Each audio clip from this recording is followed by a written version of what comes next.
현직 대통령을 소환 조사하는 건 사상 처음 있는 일입니다.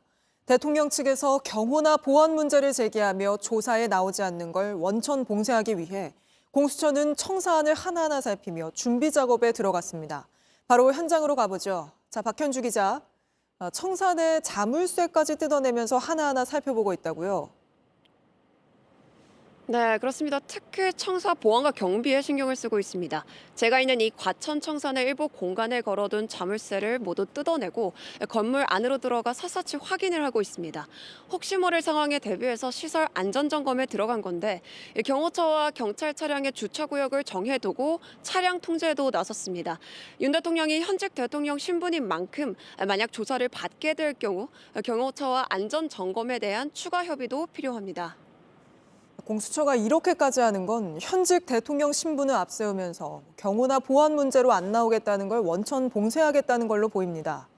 그런데 이렇게 했는데도 나오지 않으면 어떻게 합니까? 체포 수순으로 가는 건가요?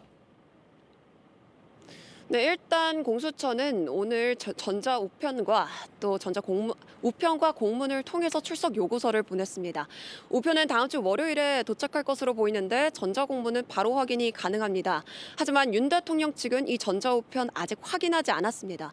변호인 선임계도 제출하지 않았는데 저희가 윤 대통령 측 변호인에게 왜 그런지 이유를 물어봤더니 추천자와 지원자를 상대로 이 변호인을 엄선 중이라고 답했습니다.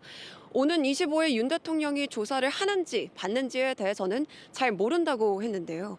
공수처는 윤 대통령이 이번에도 출석을 거부할 경우 체포영장 청구까지 검토를 하고 있다는 입장인데 다만 아직까지는 답변부터 기다려보겠다는 입장입니다.